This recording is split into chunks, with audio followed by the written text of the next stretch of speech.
He lied and led me on. He led me to believe that he was single and that he was all for me. Thanksgiving, he was at my house. I made a joke to him, like, what would you do if I got pregnant? Just joke. And he was like, you can't do that. And I'm like, why? He said, because my wife would divorce. A wife? Oh! Ms. Clifton is furious. She says her ex, Mr. Little, stopped paying for their twins after he found out another man was also giving her money for them. Ms. Clifton, you say the defendant, Mr. Little, stopped paying for your twins after finding out another man was also providing money. Yes. Her defense for taking money from multiple men? She's a broke nursing student, and if one man can't help, somebody's still got to do it. Your Honor, I'm a full-time nursing student. I work 19 hours a week and I get paid $7.25 an hour. I have 3 children. My oldest boy plays football. I need help. If I can't do it for the kids, if they need something, if I can't do it. She thought he was husband material until he dropped a bomb on Thanksgiving. He had a wife. He awesome to me. He was a good man. He was about his business. I was like, this is husband material. I feel like I had hit the jackpot when I met him. Why did it end? He lied. He lied and led me on. He led me to believe that he was single and that he was all for me. Thanksgiving, he was at my house. I made a joke to him, like, what would you do if I got pregnant? Just joke. And he was like, you can't do that. And I'm like, why? He's because my wife would divorce. A wife? Oh! Years later, she went back to his shop for an expensive car repair. He allegedly told her, well, you know what time it is. She left pregnant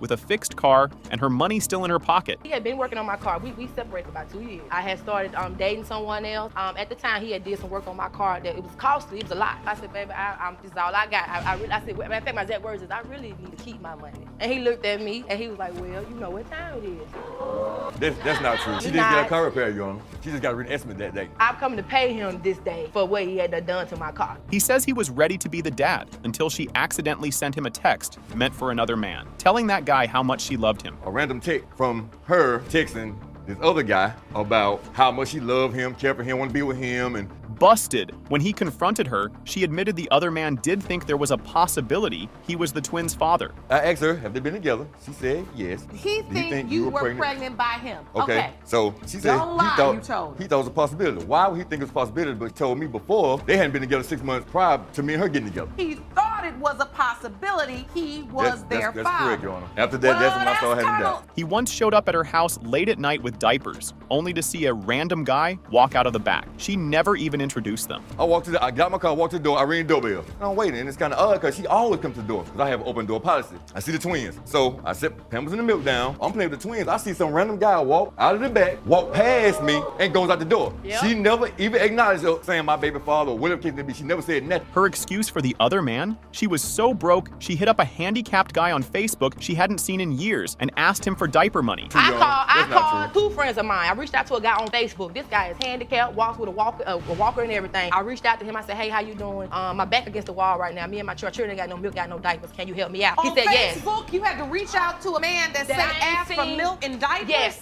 After all the car repairs and sugar daddies, the DNA results for the twins are here. Is the personal mechanic the father, or was he just another job on her list? As it pertains to 6-month-old twins, King and Kalani Little, Mr. Little, you are not. Grabbing pictures off our computer, and I pull up a picture, multiple pictures, hanging out with the guy. He knew about the guy. Of her, and not only just that guy, another guy. No. What was in the picture? Her arms around guys, kissing around guys. No, it and wasn't I'm no asking, pictures like that. This whole mess started while Mr. Ball was in jail. He was getting letters from Ms. Cox's best friend, who was telling on her for being with other men. Well, during the time of my incarceration, Your Honor, we were talking every day. Maybe within the last 90 days of me, serving my time, I was getting letters from her best friend stating to me that she was sleeping with other men, going out with other men, that everything wasn't, what I was being told. It wasn't what it seemed. But here's the crazy twist. The best friend who was snitching is also the mother of Mr. Ball's other child. What a tangled web. She beat me to the punch my best friend at the time is his other child's mother. Ms. Cox says the best friend is just a jealous hater who still has feelings for him and was trying to break them up so she could have him all to herself. Who also still has feelings for him and wanted him to come home to her. But that has nothing to do with it. But Mr. Ball says when he got out, he saw proof with his own eyes, confronting one of the other guys right in front of her at a grocery store. Well, So when I got home, she told me yes. I actually bumped into this guy at the grocery store. As I bump into him outside, you know, I'm asking him, hey, what's going on, man? I'm hearing that, you know, you've been talking to my girl or That's whatever. not true. Together. I'm sitting there talking to this gentleman. I'm asking him, like, you know, what's going on? He's telling me, you know, well, did you know that That's we not was... true. He did some more snooping and found over 100 text messages on her phone from the same guy in just one day, where she was telling him that she missed him. Everything was fine. She said, I'm tired, I want to lay down. But when she laid down, her phone went off. I said, well, if she's sleeping, I'll answer, no problem, whatever. We don't have an issue with that. So I picked up the phone. It was over 100-something messages in that phone. And that's not just over a time period. This is over one day. So I'm looking at the messages. Come to find out, it's the same guy that's been going on from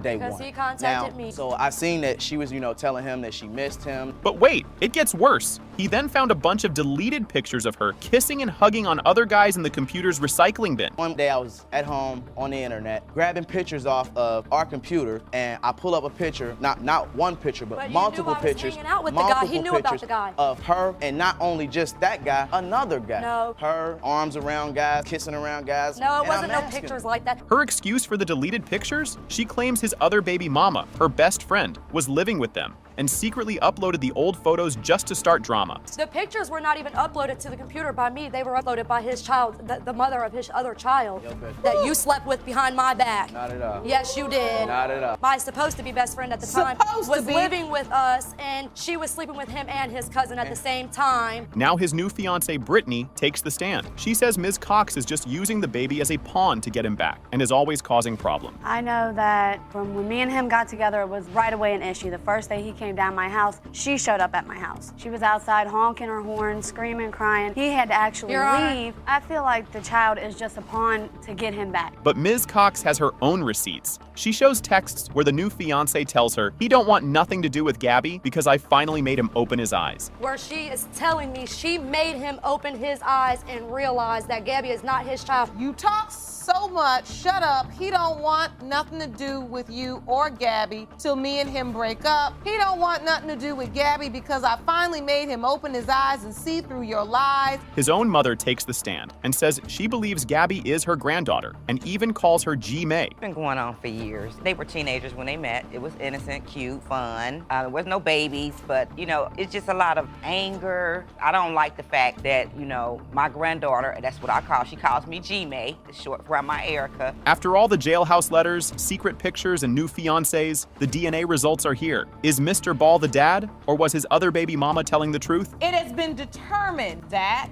Mr. Ball, you are her father.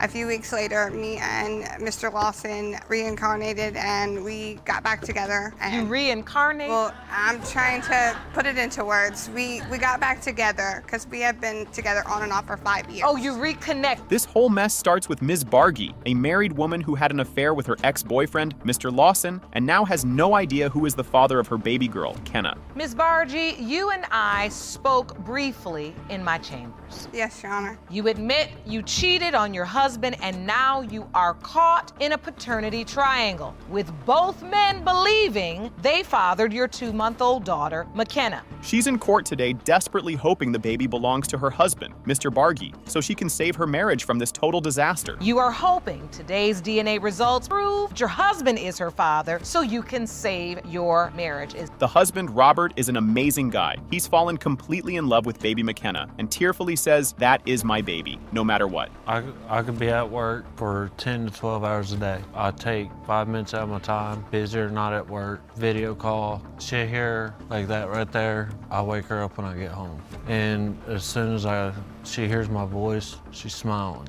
And as soon as she hears the car pull in, she knows I'm home. But the other man, Calvin, is just as sure. He says, I believe I am the father because I was around. She was with me when she got pregnant. You believe you are McKenna's biological father, am I correct? Yes, Your Honor.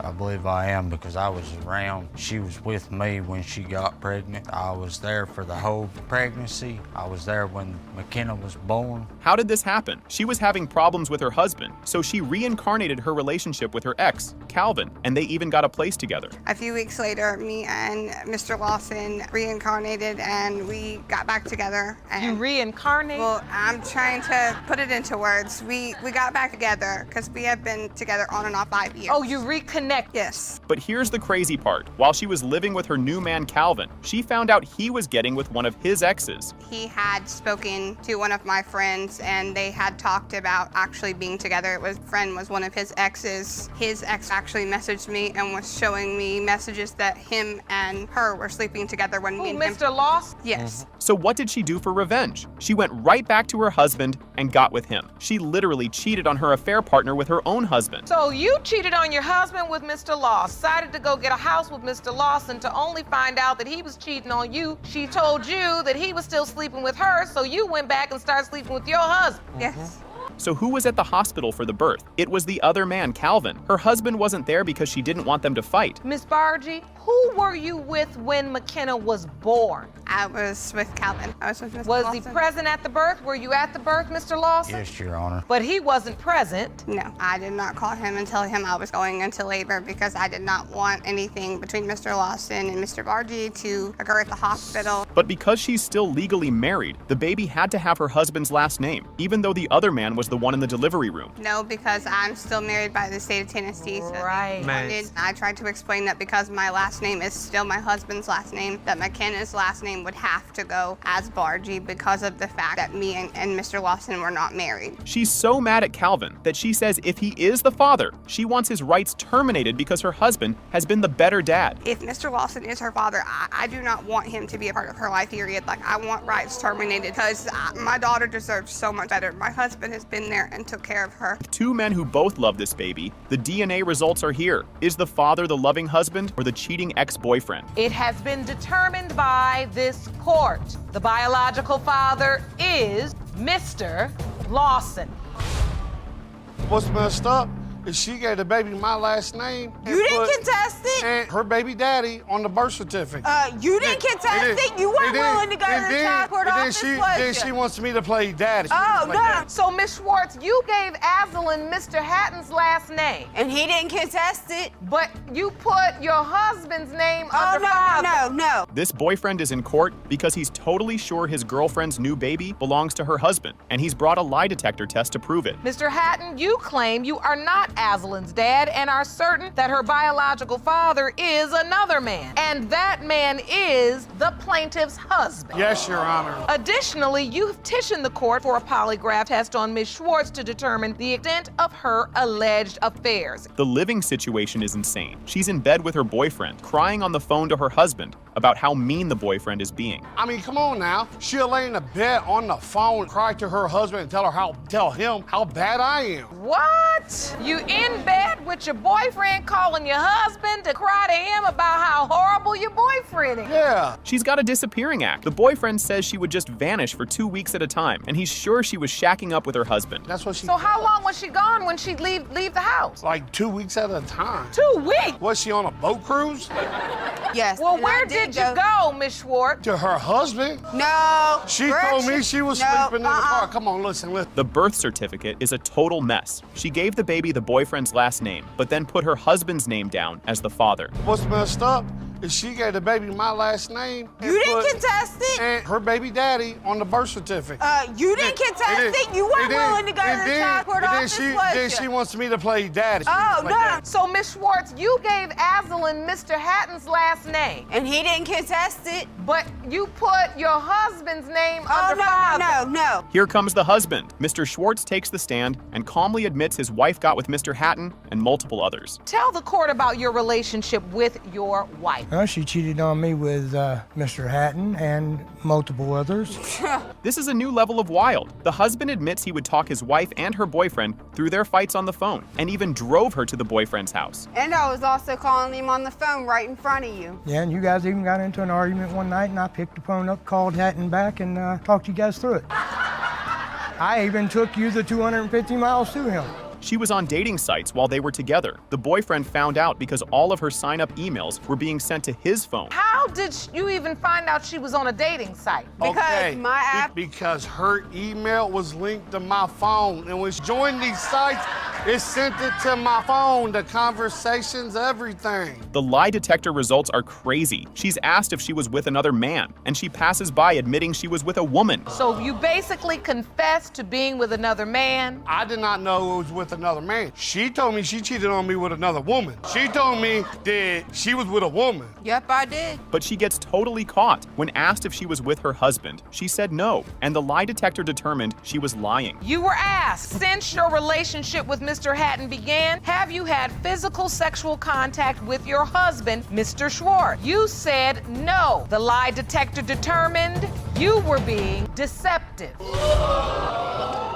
Judge Lake has the envelope that holds the truth. Will the husband or the boyfriend be named the father in this crazy hurricane of a relationship? It has been determined by this court. The biological father is Mr. Hatton.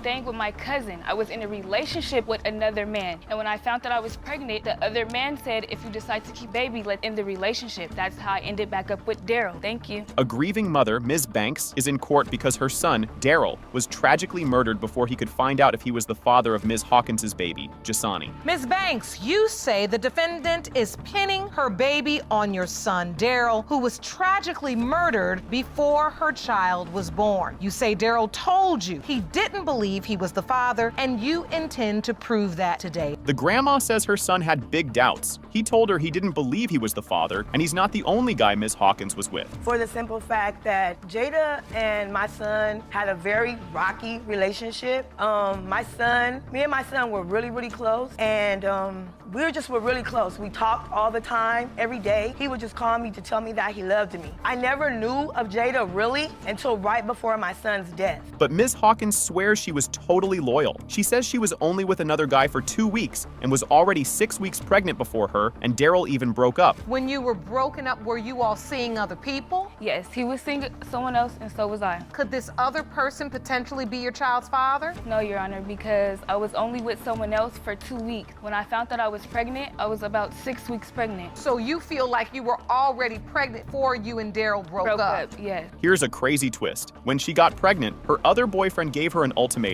If you decide to keep the baby, let's end the relationship. So she ran back to Daryl. Staying with my cousin. I was in a relationship with another man. And when I found that I was pregnant, the other man said, if you decide to keep the baby, let's end the relationship. That's how I ended back up with Daryl. Thank you. The timeline is so tragic. She says she got back together with Daryl on October 20th, and he was murdered the very next day on October 21st. I literally got back with Daryl on October 20th, and he passed away October 21st. And you were the last person to see him? Yes. The grandma is filled with rage and blames Ms. Hawkins for her son's death, screaming if he hadn't been with her trashy self, he'd still be alive. She feels like I'm the reason her son is dead. That's how she feels. You're really the reason your son is dead. I'm not the reason he's dead. Listen, ladies. You're the reason. And you know that. You ladies. Come on. Girl, do let me it. tell you something. If he wasn't with your trashy self. The family feud continues over the baby's name. Grandma is mad he's not Daryl III, but the mom says Daryl didn't even like his own name. Why would you name him Jasani when you know that my son is dead? The whole time you were pregnant, you told us you were gonna name that baby Daryl Ray Daniel III. Daryl told me out his own mouth he don't want his son. Like I said, if it's a boy, do you want him named after you? I don't like my name. Give my son his own name. That's what I did. But not only that, my son's whole name is Jasani Daryl Ray Daniel. After Daryl's death, the grandma bought Ms. Hawkins a one-way ticket to move in with her, and even showed up at the airport with balloon. But Ms. Hawkins was a total no-show. So I talked to Jada on the phone, and I said to her, well, Jada, come on, move to Houston with us. I can help you better if you live close to me. I bought Jada a one-way ticket because you were supposed to be coming. I get to the airport with balloons in my hand of my son that was tragically murdered. I'm standing in the airport like an idiot. This one's nowhere around. Her excuse for ghosting the grandma at the airport, she claims she was scared to move in with a stranger who was threatening her over the phone. What happened? Why didn't you go? I only didn't get on the plane because at the time, Daryl had just passed. She was going through a lot, calling me, picking fights with me, threatening me, making me feel I don't know you. Like you said, I never met you in person. I don't know you, and I'm gonna jump on a plane to come move with you. I was threatening you. Despite all her doubts, the grandma admits she sent a locket with her son's ashes in it for the baby. Why would she do that if she thinks it's not her grandkid? She did one thing for Jasani when he was a couple months old. Ordered him some clothes and sent it with a lock with Daryl's ashes in it. Why are you doing that if you don't feel like it's your grandchild? Judge Lake has the results. Is baby Jasani the last living piece of a young man gone too soon? Or will this grieving grandma's deepest fears be confirmed? The percentage of relatedness between Miss LaWinda Banks and Jasani Daniel is 99.99%. You are related. And so when your mom told you he could potentially be your biological father, when was this? How did she tell you? Last night. Yeah. This sad story continues for 22-year-old Damien, who is still searching for his real dad. First man on the list, Mr. Slaughter, couldn't be here, but sent in a video message. So Mr. Slaughter was not able to be in court today. However, the court was able to locate him and ask him a couple of questions. The first question we asked Mr. Slaughter was, what was the nature of your relationship with Ms. Johnson, and how did you find out about Damien? In his video, Mr. Slaughter says he doesn't think he's the dad because Damien looks nothing like him, and the mom waited until he was a grown man to say anything. And my first reaction to that situation was like, I don't think so. I mean, he doesn't look anything like me, and why would you wait till he's a grown man to tell me that I might be a possible father when all this time you've known me and we've been friends and it never came up before? But the mom, Ms. Johnson, says that's a lie. She claims she told Mr. Slaughter he might be the dad when Damien was only 13, but they were too broke to afford a test. That's not true, because it wasn't 2 years ago that I had got in contact with him about this. Back when he was 13. Was not Damien's biological father, and you said you were sleeping around, so you just said, you know what, I'm fanning out and I'm telling everybody I was having sex with, you could potentially be my son's biological father. Frustrated, Damien speaks up, saying it's ridiculous that he's 22 and still has to do this. Everybody else want to know who their dad is. It's ridiculous. Like, I may be 22 now, just like everybody else. Everybody else wants to know who their dad is. I want to know who my dad is. It just shouldn't matter because I'm 22. I want to know who my dad is. But in a sweet moment, Mr. Slaughter promises in his video that if he is the father, he will be a good role model and mentor because it's never too late. This is how he responded. If I am proven to be Mr. Johnson's father, I'm gonna definitely, be a good role model to him, a mentor, do all the type of stuff that a dad is supposed to do for a up-and-coming young man. I know it's very important for a young man to have a father in his life, and it's never too late. Just when you think things can't get crazier, the judge reveals that Ms. Johnson has now named a 6th potential father. We have 5 potential fathers. There's another one. You said there's another one. Yes. So that is potential father number 6. Yes. Surprise! The 6th man, Mr. Harmon, walks into the courtroom. He says he and the mom are still friends, but he only found out he could be the dad 4 weeks ago. But she was involved in a sexual relationship with you, and that you are one of 6 potential fathers. When is the first time you heard Damien could potentially be your biological son? 4 weeks ago. Poor Damien's head is spinning. He reveals he only found out about Mr. Harmon, potential dad number 6, last night. And so when your mom told you he could potentially be your biological father, when was this? How did she tell you? Last night. Yeah. In the most heartbreaking moment of the show, Damien completely breaks down, crying, "I feel like I'm not as good as everybody else because they all got dads." Feel like I'm not as good as everybody else because they all got dads. Oh. Judge Lake has 4 envelopes that hold the truth. Will Damien finally find his father, or will his painful search have to continue? It has been determined by this court. Mr. Harmon, you are not the father.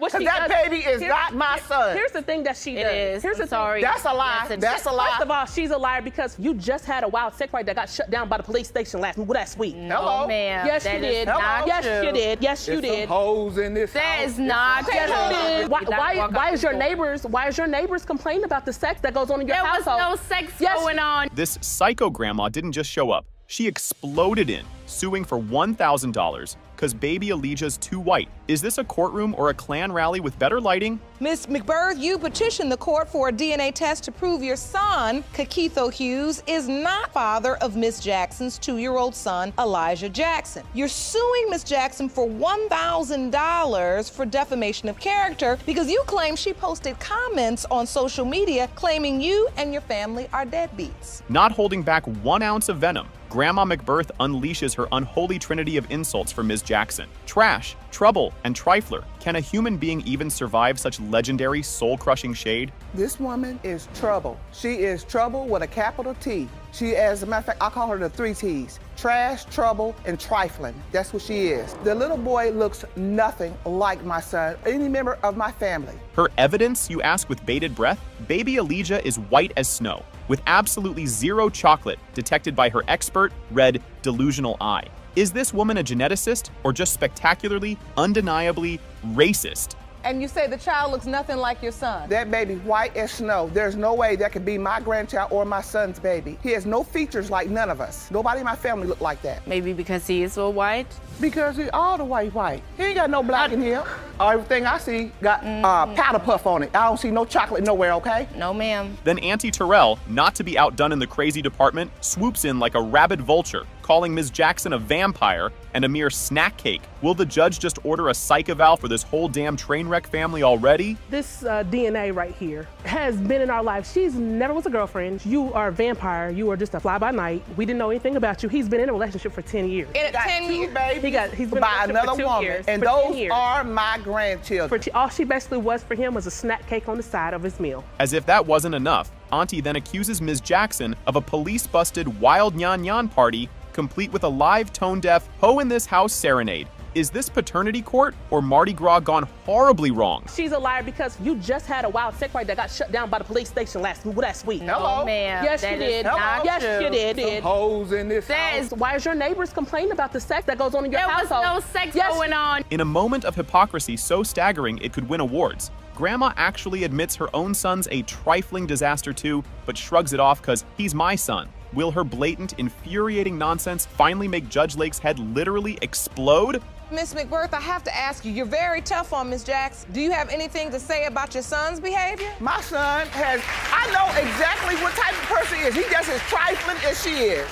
He's a handsome guy. He's my son, and I know what he do. Just seeing a photo of her precious son kissing baby Elijah makes Grandma gag, literally wanting to throw up. Can her delicate stomach or her paper-thin case actually handle the truth bomb that's about to detonate? When you look at this picture, it makes me want to throw up. It seems like your son is kissing the baby. It makes you want to throw up. It makes me want to throw up. Why? For your son to be kissing an innocent child? Because it's not his. It doesn't matter, really, if he's showing the child love. It's not his. Plot twist supreme. Alleged dad, Mr. Hughes, bless his quiet heart, calmly reveals he's biracial because his own father is white. Has Grandma's entire racist, hate-fueled charade just spectacularly collapsed in on itself? Do you believe you are Elijah's father? I just gave him the benefit of the doubt because I'm biracial. My father's white. So that child is not my son. But wait, there's more science. Now it's Nosebridge Gate. Grandma fanatically swears her grandbabies are uniquely, genetically bridgeless, but Elijah dares to possess one. Is this her smoking gun, or just peak, certifiable delusion? You don't look like nobody all I know. my grandbabies don't have a bridge on their nose. That little boy got a bridge. Grandchildren all look alike. Every last one. All his kids. We're looking at the bridge of the nose. Right. And you're saying none of those match. None of those match. All of his he doesn't children look alike. nothing like my son. All of his kids, they look. Little Elijah apparently calls other men daddy? Mom hilariously and desperately blames this phenomenon on tall, light-skinned guys with hats. Is this baby just easily bamboozled by headwear? Or is there a secret daddy army lurking? Okay, I heard her, it was about a month ago. I was coming home from work and I heard her tell another guy who was out in the parking lot. She told him, she said, Cash, come on with daddy. Come with daddy. I've heard him call other dudes daddy though. Woo! Tell the truth. Tell the truth. She makes it hard on herself based because she throws a lot of doubts in the situation. Were you having your son Elijah call someone else daddy? No, ma'am. The moment of truth for two white baby Elijah is finally here. After all the nosebridge nonsense and racist color charts, will Grandma's bonkers theories be utterly annihilated by cold, hard, unforgiving science? And whether Mr. Hughes is the father, Mr. Hughes, you are Elijah's father. Did she even tell you she was going into labor? She called me that day and told me, and I told her I'd come up there in a little bit, okay? Well, my family went up there. I called her back, said, hey, I'm on my way. She told me not to bother. Mr. Wheat passionately claims he's been robbed as a father to 19-year-old Sierra. But her mom, Ms. Greider, coldly states facts are facts, and he isn't her dad. You filed your case because you claim you've been robbed as a father. You are desperate to prove to the defendant that you fathered her 19-year-old daughter. You want to make up for lost time. Ms. Greider, you say, as much as you would like plaintiff to be your daughter's biological father, facts are facts, and he isn't her dad. Ms. Greider's legendary explanation for this paternity chaos. I was 19. I was young, dumb, and full of eggs, and I was having doing me. Because I was 19, I was young, dumb, and full of eggs, and I was doing me. Young, dumb, and full of eggs, and doing me. I don't think I've ever heard it explained like that. The bombshell truth. Ms. Greider confesses she was sleeping with 4 different men when Sierra was conceived. Mr. Wheat was just a one-night stand from Texas Nightlife Club. So how many guys were you with during the window of time your daughter was conceived? 4. And Mr. Wheat is one of them? Yes. One of them was my boyfriend. He was living with me at the time, and he went away. Mac had moved in with me. I'd met him through a mutual friend of all of ours. Yes, we were sleeping together. And then I went out to Texas Nightlife, had a one-night stand with him at that time. In an act of baffling oversharing, she actually told all 4 men they could possibly be the father. This poor girl never stood a chance of a simple answer. Who was with you when she was born? Mac Greider. Ah, now I get it. Man you were with went through the process with. Yes, Your Honor. Greider, who signs the birth certificate? Does anybody sign the birth certificate? Yes, Your Honor. Mac Greider did. And it's been on and off drama for 19 years. But poor Mr. Wheat tried to visit baby Sierra at the hospital, only for Ms. Greider to cruelly tell him not to bother coming. Talk about being shut out. Did she even tell you she was going into labor? She called me that day and told me, and I told her I'd come up there in a little bit. My family went up there. I called her back, said, hey, I'm on my way. She told me not to bother. Surprise guest, potential dad. Number 2, Mr. Mac Greider, the ex-husband who signed the birth certificate and named Sierra after their beloved Chevy truck, is in court. Mac Greider is here, and he believes he could be Sierra's father. Yes, ma'am. I was there, went to the doctor appointment. I named her. I signed the birth certificate. Sierra was born. You were there. Yes, ma'am. I was in the doctor. Signed the birth certificate. Yes, ma'am. You named her. Yes, ma'am. After a Chevy truck. Sierra, now 19 and in tears, just desperately wants to know who her real dad is after a lifetime of her mom's confusing possibilities. Upset that I never knew who my real dad was. And when you say you never knew? Never. You were always told that it was uncertain? I've had a father figure throughout the years, and he's watched me grow up, and she kept on telling me that these could be the possibilities, and I just had to live with it until today. I'm trying to figure out who my dad is. The first DNA results are in for Mr. Greider, the man who raised Sierra. Is he her biological father, or is this just the dramatic start of eliminating the 4 contenders? The first result is for Mr. Greider. When it comes to 19-year-old Sierra Sloan, it has been determined by this court, Mr. Greider, you are not the father.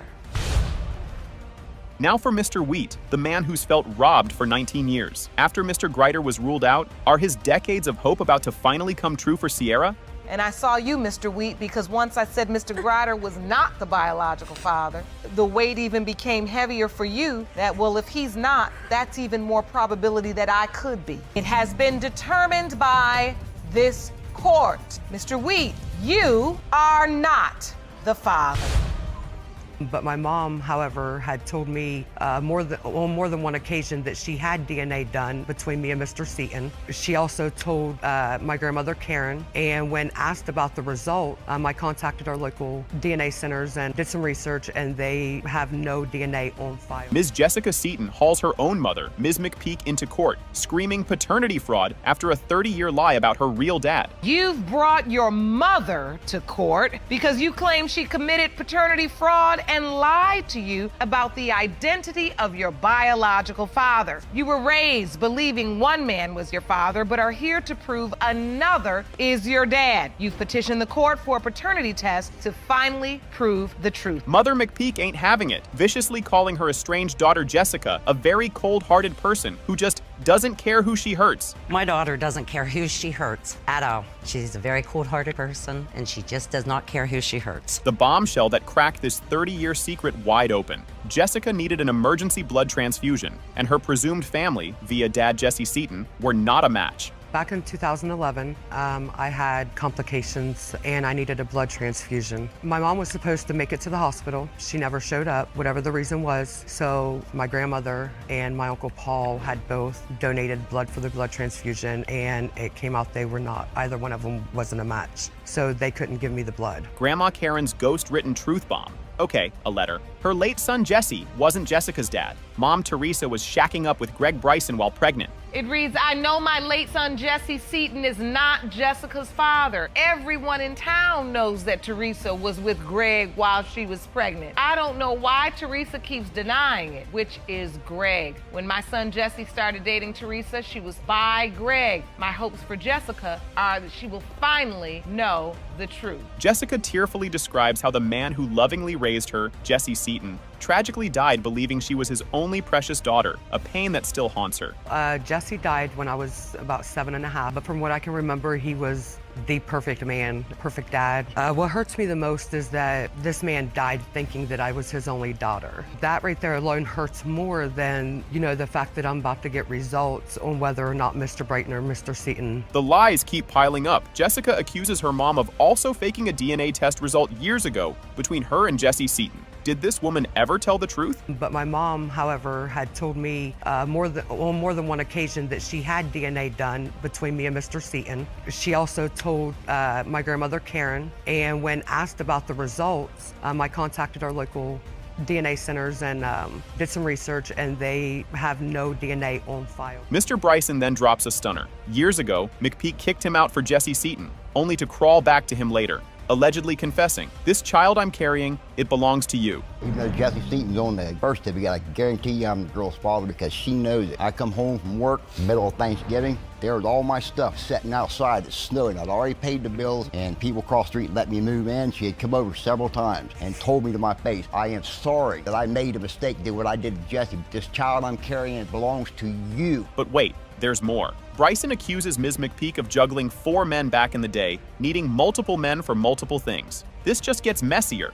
Did you think you were the only one she was having? Oh, no, Donna. There were several other men she had been with. I found this out later on, but, it's, How many men did you find out she was with? 4. But, it's the kind of thing, without being rude to anybody and anybody taking anything offensively, there are those people that need multiple men for multiple things. Judge Lake holds the envelope that will rewrite Jessica's entire identity. Is her biological father her beloved late dad, Jesse Seaton, or the absolutely certain Mr. Bryson? It has been determined by this court. The biological father is Mr.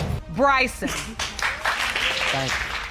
I got married, which I shouldn't have. Just understand me, I'm sorry. I don't see you or get to talk to you, but I have to be miserable, no Kadeem. Then you write back, Mr. Ward, when I'm done with this, you can have all my time and you can have it now. I just want to get this divorce and be done with her. Ms. Norville drags Mr. Ward and his brand new wife, of just 2 weeks, to court for baby Jacqueline.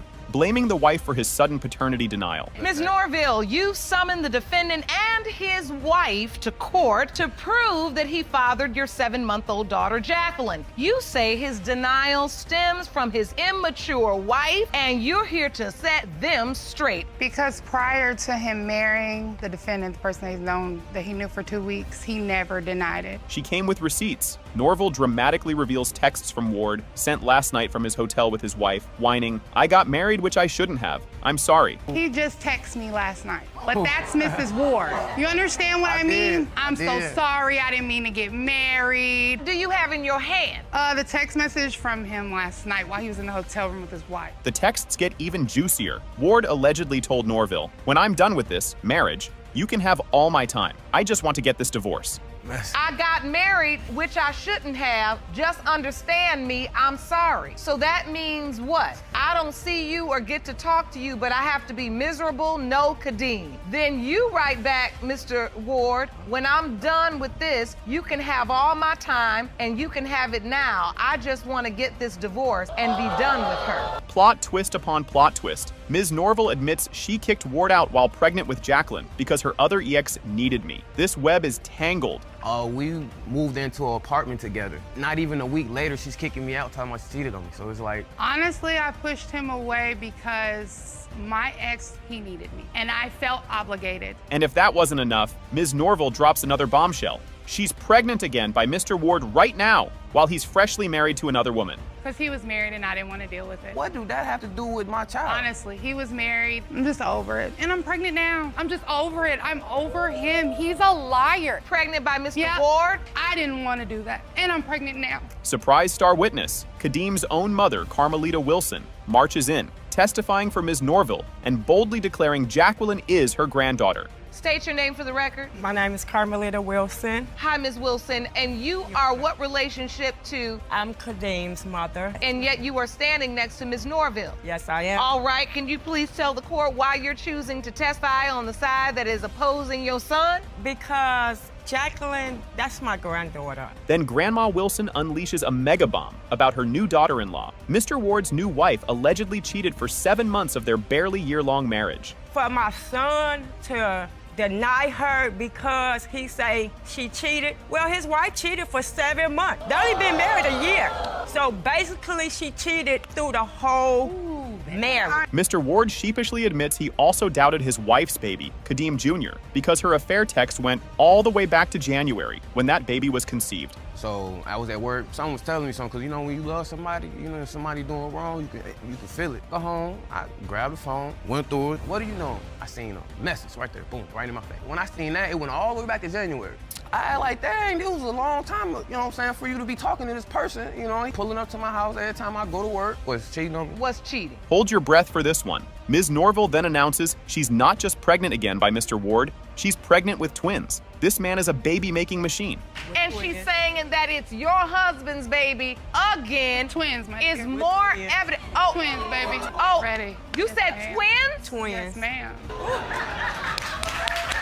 The DNA results for baby Jacqueline are finally here. After secret texts, new wives, other babies, and now twins on the way. Is Mr. Ward her father? It has been determined by this court. Mr. Ward, you are the father. Yes, I knew. I found out I was pregnant when I moved back when Ian sent me money to come back. And this is his exact words. Oh, I'm gonna send you the money to come back so we could be a happy family and this and that. And did he know you had the one night stand with somebody else? Yeah, he knew, because I told him. 18-year-old Ms. Currington swears her 42-year-old ex, Kim Larson, begged her for baby Kawera. They kept trying and trying. Now he denies her. It makes me feel pissed off, because we planned this baby. Planned the baby? Yes, we did. What was said? He wanted to have a baby by me, and that was that. And we kept trying and trying. His explosive defense? He's got a new girlfriend and claims Currington is a player and unpredictable who plotted this whole baby situation to trap him. Yes, because I'm in another relationship. Mr. Kim Larson, you deny this baby. You say this baby's not yours. Yes, Honor. I can explain that to you. She's a player. She's unpredictable. She played a game with my emotion. She plotted. The great no protection debate. She screeches he don't believe in condoms. He fires back that she swore she was on birth control. Who's telling the truth here? Were you using protection? No. Then you were planning to have a baby. Your Honor. No, you told me. He said he don't believe in condoms. But you told me you was on birth control. Oh. Yes. Enter Kim Larson's disapproving daughter, who viciously calls Currington a predator who took advantage of my dad and be messing around in the streets. I know these types of women. They prey men like this, like kind-hearted, very openly, and she took advantage of my dad. We don't even know if it's, if that's my dad's baby because she be messing around in the streets. So how are we supposed to know for sure if that's my dad's baby or not? So that's why we here. Their sketchy first encounter. At a hotel, he was desperately searching for his then girlfriend. Ms. Currington sweetly offered to help him look, secretly hoping he wouldn't find her after spotting his nice car. I met Ian at the hotel. He came in, he approached me and asked me if I'd seen his girlfriend at that time. And I said no, but I would help you look for her. Yeah, I seen her pull up in that nice car. I'm like, who is that? So to find out he come in here looking for his girlfriend. Oh, you saw him pull up before he even got in the hotel. Look at him, get out his little cute car. And you thought he was handsome. Mm-hmm. Oh! He shamelessly admits being instantly attracted to her thickness when she paraded around in booty shorts. She happily admits taking his money and cars because he likes black women. Oh, he was giving an arrangement out. He was giving out benefits. Yes. And you was taking them. Yes, because he said he liked black women. Oh, and so you had thought you found yourself a nice little sugar daddy, little older man that was going to do for you and your son. Mm-hmm. I decided to follow along, see how far she go with this. Within days, she claims, or mere weeks, he says, she had already shacked up in his place, joyriding in his car, while her cousins and maybe an extra boyfriend partied it up. She moved at my place. Within 2 weeks. Because we I bought moved it. at his place 2 days later and drove his car after I met him at the hotel. He had me drive his car. He let me. He was giving it to me like that. She had her cousins up in there. Also, my neighbor been calling me saying that she had multiple guys in my house. Whoever, I don't know what to believe. Plot twist. After their messy breakup, he got evicted. She had a one-night stand in Indiana, only for he himself to send her money to come back and be a happy family. Between that time when she was pregnant, she was with this guy pretty much through the whole term. And I'm still is. Yeah, Getting she married still too, is. September 1st. And he's been taking care of her throughout this whole journey. I found out I was pregnant when I moved back, when Ian sent me money to come back. And this is his exact words. Oh, I'm gonna send you the money to come back so we could be a happy family and this and that. And he knew, because I told him. Kim Larson actually got himself kicked out of the hospital during Kawira's birth for throwing a tantrum because Currington was on the phone with her new fiancé. Did you also allow him to sign the birth certificate? He didn't want to. So he started cussing me out because I was on the phone with the person I'm with now. No, I was at the hospital. He got kicked out the hospital. The security guards kicked him out and had to move me to another room because why are you on the phone with him and this is our time and this and that. You got kicked out the hospital, Mr. Larson? Yes, he did. Judge Lake holds the envelope that will change everything. Is the thickness-loving, condom-hating older man Kawira's father, or was this just a very expensive, messy fling? It has been determined by this court. Mr. Kim Larson, you are the father. Dad. Do you remember Mr. Johnson moving away? No. So when he's saying he was gone from April 17th until when Jace was born, that's not true? No, it's not. What is your testimony? It's not at all because we had sex on his birthday. And when is that? April 30th. Impossible. And we had sex every day after that, and the last day we had sex was May 10th. Ms. Wilson is a wreck, tearfully stating Mr. Johnson, father of her 4-year-old Jace, has done nothing for him, abandoning her since day one. I've had my son for 4 years doing it all by myself since day one. I'm sorry. It's all right. It's hard to look at him. Take your time. I know it's difficult. You've had him by yourself. No help. He's 4. I have been struggling. Mr. Johnson's ice-cold defense? He's 100% certain he's not Jace's dad because Ms. Wilson was still totally hung up on her ex when they first hooked up. Mr. Johnson, you say you know 100% you're not the biological father. Yes, Your Honor. So you have not done anything to help Ms. Wilson raise Jace? No, Your Honor. Okay, first of all, when I got with Quadonna, she was dealing with her ex still, and he was still in the picture. No, I wasn't. So, the Missouri alibi bombshell. Johnson swears he was living in a whole other state when Jace was conceived. even presenting a calendar claiming a 10-plus month pregnancy if it's his. Why? Because, Your Honor, as I stated before, she was still involved with her ex. He was still in the picture. My son clearly looks like her ex. I contracted my story from my calculations. I was not even there when he was conceived. Yes, he was. Impossible. You're saying you weren't even there when the baby was conceived? No, it was not. I was living in Missouri. Her fiery counterattack. Wilson insists he never moved away, and little Jace was actually conceived during a steamy week of unprotected encounters right around his birthday. Miss Wilson, do you remember Mr. Johnson moving away? No. So when he's saying he was gone from April 17th until when Jace was born, that's not true? No, it's not. What is your testimony? It's not at all, because we had sex on his birthday. And when is that? April 30th. Impossible. And we had sex every day after that, and the last day we had sex was May 10th. Were they baby planning or not? She tearfully claims they were actively trying for a baby and even planning marriage. He flatly denies any such romantic notions ever happened. Before then, we had been trying to have a baby. December of 2012, he spent Christmas with his other kids at my house. During that time, when I finally moved into my apartment, which was March 1st of 2013, and he was there with me. We were doing it all the time because we planned on having a son. We was talking about getting married. I was like, well, I don't want to get married until we have the baby because I want to lose weight and fit in my dress. She claims that after she joyfully announced the pregnancy, he completely ghosted her for 2 years. He retorts that she actually told him to get lost after a huge argument. Just disappear, and I hadn't seen him no more after June 4th for 2 years. So once you tell him you're pregnant, he never shows back up? Nope. No. You didn't even want to see the baby? No, Your Honor. I stopped communication with her because she told me she didn't want me to have it. We got into it That over the is a phone. lie. No. And she told me on the phone, No. well, since this is not working, then you don't have to be in our life at all, like that, getting all loud with me. So I hung up on her. That's what I do. The dramatic laundromat showdown. Johnson says the first time he ever saw 2-year-old Jace was at a laundromat, only to see the boy allegedly run to Wilson's EX yelling, "Daddy, Daddy." My mom was talking to me, and you know how some mothers are. They put pressure on sons like, well, son, he look. They tell you to do the right thing. At this point, I'm going to meet her at the laundromat with the child. I took the child to my cousin's house, so she was like, well, he does look like you, cuz, she's older. So, and as I proceeded to take him back to the laundromat, I pulled up. I'm not even there 10 minutes. Here comes the ex. Mr. Johnson then accuses Wilson of spending suspicious, long hours burning DVDs at her ex's house multiple times a week right before Jace's conception. Actually, I'm glad you asked me that. She would go visit her ex 2 to 3 times a week, and spend long hours over there. But as she quote unquote says, we're burning DVDs. Now, if you're leaving our house at 12 o'clock, you come back at 8, come on now. Y'all burning more than DVDs. Judge Lake holds that fateful envelope. Is Mr. Johnson's ironclad Missouri alibi actually legit, or is he about to become a very reluctant and very late father to Jace? It has been determined by this court. Are the father.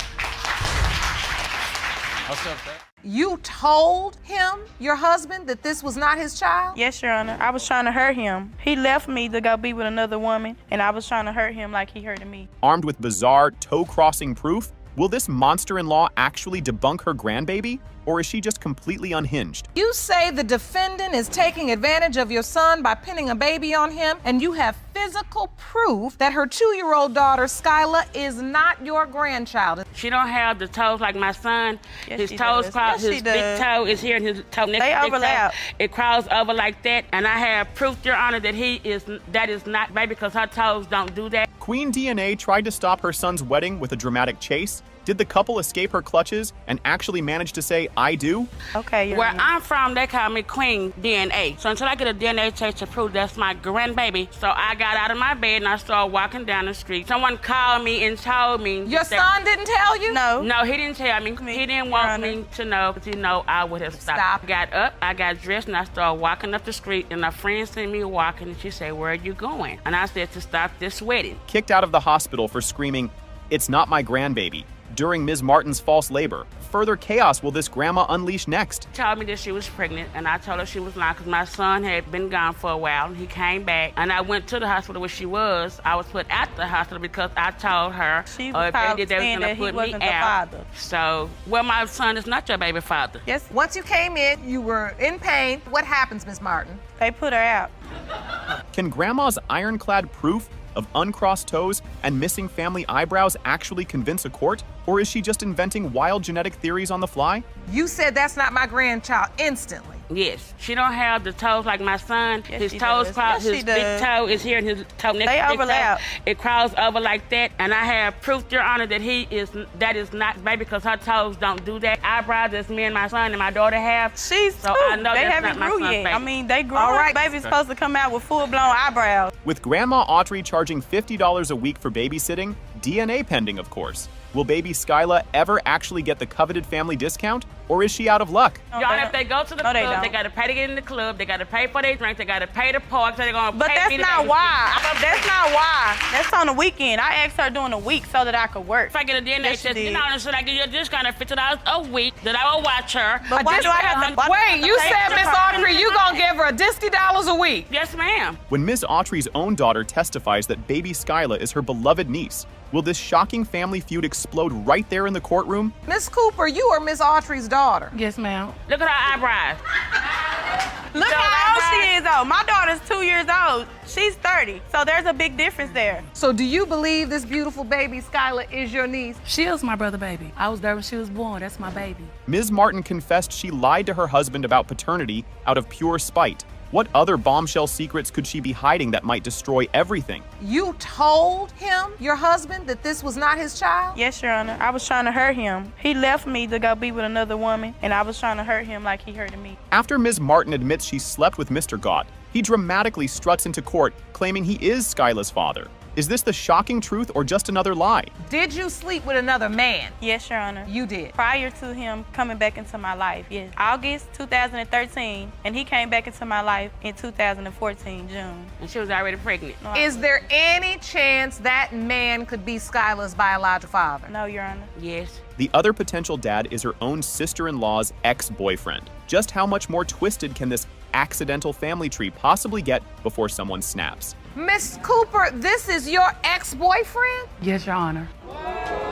That was a mistake, Your Honor. So, Ms. Martin, you slept with your sister-in-law's boyfriend? Yes, Now Your who Honor. crazy, Your Honor? As Ms. Martin desperately begs for help with her kids, Queen DNA coldly refuses any support. Is this young mom about to face it all completely abandoned? I need help, Your Honor. You say you need help. I need help with my kids. Don't look this way because I'm not happy because she's not mine. The rest of them. But if I got to babysit, That's I not still true. got to get paid. That's not true. I'm not in no free daycare. The DNA results are in for baby Skyla after all the chaos. Will Queen DNA's wild toe theories be vindicated, or is her son actually the father? The biological father is Mr. Martin. I'll take that for $200, Your Honor. Told you. Mr. Hughes, what is your side of this? Do you believe you are Elijah's father? I just gave him the benefit of the doubt because I'm biracial. My father's white, so She's not just doubting. Grandma McBirth is suing Ms. Jackson for $1,000, claiming defamation because baby Elijah is just too white to be her grandkid. Miss McBirth, you petitioned the court for a DNA test to prove your son, Kakitho Hughes, is not the father of Miss Jackson's 2-year-old son, Elijah Jackson. Furthermore, you're suing Miss Jackson for $1,000 for defamation of character because you claim she posted comments on social media. Ms. McBirth unleashes her creative nicknames for Ms. Jackson: Trouble with a capital T, and the unforgettable Trash, Trouble, and Trifler. But will these names stick, or just her foot in her mouth? This woman is trouble. She is trouble with a capital T. She, as a matter of fact, I call her the 3 T's. Trash, trouble, and trifling. That's what she is. Grandma's core argument: baby Elijah is white as snow, powder puff skin, and no chocolate nowhere. Can this color theory actually sway Judge Lake, or is it just pure nonsense? And you say the child looks nothing like your son. That baby white as snow. There's no way that could be my grandchild or my son's baby. He has no features like none of us. Because he all the way white. He ain't got no black in him. Everything I see, powder puff on it. I don't see no chocolate nowhere, okay? No, ma'am. Auntie Terrell jumps into the fray, calling Ms. Jackson a vampire and just a snack cake on the side. With family like this, who needs a courtroom brawl? She's never was a girlfriend. You are a vampire. You are just a fly-by-night. We didn't know anything about you. He's been in a relationship for 10 years. In 10 years, baby. He's been by in a relationship another for 2 woman. years, And for 10 those years. are my grandchildren. All she basically was for him was a snack cake on the side of his meal. Thank there was you. nothing more. Thank you. All she has done is she's been trying to put the baby on us. When Grandma McBirth first saw baby Elijah at the doctor's, She just glanced at the little white baby and walked away. Did this cold shoulder seal the family feud forever? Think about her. She tried to push that baby on. That ain't mine. I didn't sleep with her. She wants me to acknowledge that child is my son. That's not gonna happen. No, I think she's more so upset. I seen him at the doctor's office where I was taking his real children to the doctor, and it was a newborn, and I walked past him, and I kind of glanced over there, and I saw the white baby. I knew it wasn't mine, and I ain't had nothing else to say or do about it since then. Auntie Terrell accuses Ms. Jackson of a police-busted wild kinky party just last week, even serenading the court with, "There's a hoe in this house." Will Ms. Jackson recover from this musical takedown? She's a liar because you just had a wild sex party that got shut down by the police station last week. Hello. Ma'am. Yes, you did. Yes, you did. Yes, you did. Hoes in this That house. is not true. It is true because why is your neighbors complaining about the sex that goes on in your household? There was no sex going on. Grandma McBirth admits her own son is just as trifling as Ms. Jackson, but gets a pass because he's still gonna be my son. Will this blatant double standard explode in her face? Miss McBirth, I have to ask you, you're very tough on Miss Jack. Do you have anything to say about your son's behavior? My son has, I know exactly what type of person he is. He just as trifling as she is. He's a handsome guy. He's my son, and I know what he do. Plot twist. Mr. Hughes, the alleged dad, finally pipes up that he's biracial because his own father is white. Could this simple fact dismantle Grandma's entire two-white argument? Do you believe you are Elijah's father? I just gave him the benefit of the doubt because I'm biracial. My father's white, so. Grandma's back with more science. Her grandbabies don't have nose bridges, but Elijah does. Will this nose bridge theory be the key to cracking the case wide open? All my grandbabies don't have a bridge on their nose. That little boy got a bridge. My grandchildren all look alike. Every last one. All his kids, all his So kids look wait, like. we're looking at the bridge of the nose. Right. And you're saying none of those match. None of those match. Drama. Elijah apparently calls other men daddy. Ms. Jackson says he just gets confused by light-skinned men in hats. Is this a baby's innocent mistake or something far more telling? It was about a month ago. I was coming home from work and I heard her tell another guy who was out in the parking lot. She told him, she said, "Cash, come on with daddy. Come with daddy." I've heard him call other dudes daddy, though. Woo! Makes it hard on herself, basically, because she caused a lot of doubts in the situation. Were you having your son Elijah call someone else daddy? No, ma'am. The DNA results for two white baby, Elijah, are finally here. After all the color commentary and wild family theories, is Mr. Hughes the father or not? And whether Mr. Hughes is the father, Mr. Hughes, you are Elijah's father. That's a lie! Being that she was born within the marriage, you were presumed to be her father. There's a presumption of. That's the reason why I married her, because I thought she was pregnant with my child. Mr. Rash spills his wife's shocking history. Craigslist rendezvous, a romp with 5 brothers from one family, and another man's name tattooed on her body. Mr. Rash, you are here today seeking the results of paternity tests for your 2 children. You claim your wife, Ms. Fuentes, has cheated on you repeatedly. You say she once left you for another man, slept with 5 brothers from the same family, and even had the name of another guy tattooed on her body. Ms. Fuentes coolly admits her rampant cheating, declaring Mr. Rash was never really her type, and she was never truly in love with him despite marriage. Now, Ms. Fuentes, you don't deny you've cheated over the years, but you claim your husband was never really your type. Correct. And though you love him, you've never really been in love with him. Yes, ma'am. At a family 4th of July picnic, Ms. Fuentes admits she had an intimate relation with Chuck, Mr. Judd, while his own brother, her ex, was in prison. A 4th of July picnic, would you like to come over? I said yes. I went over there and my ex-boyfriend, which is one of her sons, he was actually in prison at the time. And we were having a good time, and I will admit, me and her son, Chuck, we had a sexual relation. Enter Mrs. Judd, matriarch to 10 kids, including those 5 brothers, who sagely advises that if her boys didn't take their turns, this wouldn't happen. Ms. Fuentes had sex with pretty much all your sons. Not all of them. Not all of them. Oh, how many you got? I got 10. Ooh, all boys? I got 3 girls. Ooh, it's just like my grandmother, 7 and 3. I got all right. 30 dozen. So she had sex with several of your sons. Mr. Rash confesses he only married Ms. Fuentes because he truly believed their youngest child, Gabriella, was his. Was this entire marriage built on a devastating lie? Being that she was born within the marriage, you were presumed to be her father. There's a presumption of paternity. You signed That's the reason birth why I certificate. married her, because I was pregnant with my child. After all her betrayals, Mr. Rash declares he still wants the kids to be his, but is finally done with her. Ms. Fuentes dramatically yells, "Thank God!" Just want my kids to be mine, and you know, I'm just going to continue to do what I'm doing.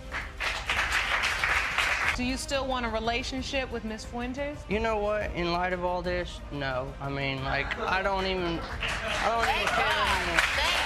The first DNA results are in for 1-year-old Christina. Judge Lake is about to reveal if Mr. Rash is her father or if the doubt starts here. Comes to 1-year-old Christina.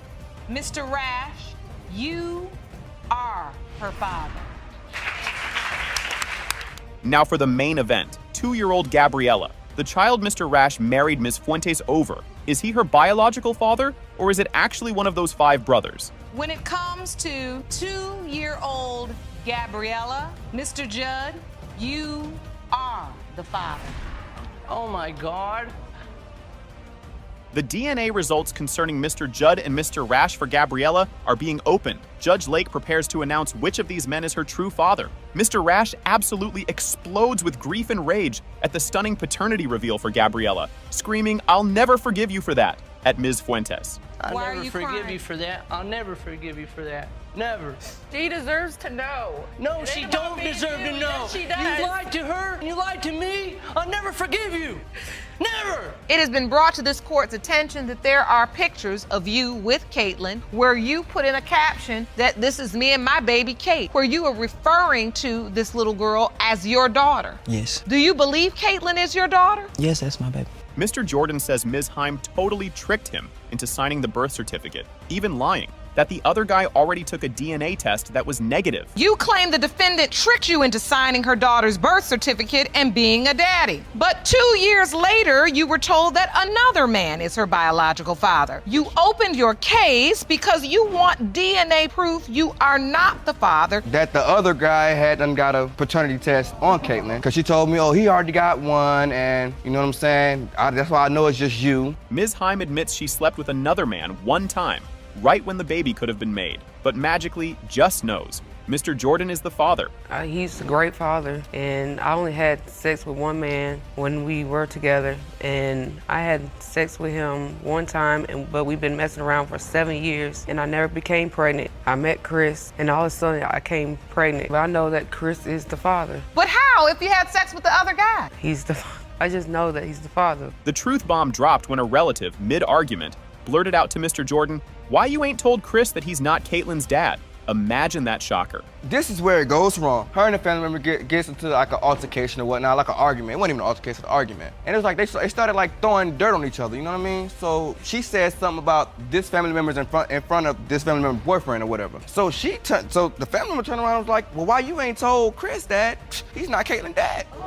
Then came the damning photos of the other guy, Santavius Knight, cuddling baby Caitlin, and his bold social media post, "Me and my baby Kate." You can say whatever, but as she was saying it, she pulls out the phone and she started showing me I could pull it up. I ain't gotta lie. Tells me. My family and I'm like, that's jealous because Chris was a good person. Pictures of the other guy and my daughter. So this is another one posted up, and this is from Santavius Knight, and it reads, "Me and my baby Kate." Surprise guest. The other potential dad, Mr. Knight, confidently struts into the courtroom, ready to declare that he believes little Caitlin is his baby. It has been brought to this court's attention that there are pictures of you with Caitlin where you put in a caption that this is me and my baby Kate, where you are referring to this little girl as your daughter. Yes. Do you believe Caitlin is your daughter? Yes, that's my baby. Mr. Knight unleashes another bombshell. Ms. Heim allegedly told him, "It's not Chris, you touch me and I get pregnant," and even promised to fix the birth certificate. She told me that it was my baby. She said, I'm pregnant. I said, what you telling me for? She said, cause it's young. Telling me I love you when you get home. I let somebody else sign the birth certificate. I'm gonna fix it when you get home. Did it in third. I'm like, okay,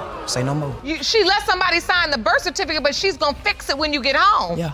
No. Busted again. Both Mr. Jordan and Mr. Knight reveal Ms. Heim tried to get them each to come over to her house just a month ago, cause her new dude tripping. So you're still having conversations with him after Caitlin's born? Family members. Through your family members? That's a lie. They try to get me to come over a month ago. They try to get me to come smash that a month ago. Come on, stop lying. You said she just tried to get you to come over a month ago? Told me that Yes, same Mr. thing too, Your Honor. How I know A what month to ago. say? Hey, I need somebody to come over here and stay with me because you know my new dude and yada yada yada. Exactly. Now, for real. After Judge Lake calls out her constant smirking and blatant lies, Ms. Heim finally cracks, tearfully admitting she didn't grow up with her own dad. What is the smirk? What's behind your eyes? What are you feeling?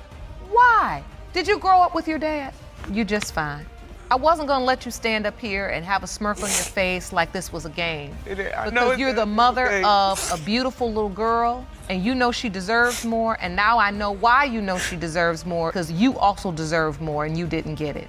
With Ms. Heim finally admitting she has no clue, the actual DNA test results for little Caitlin are about to be read by Judge Lake.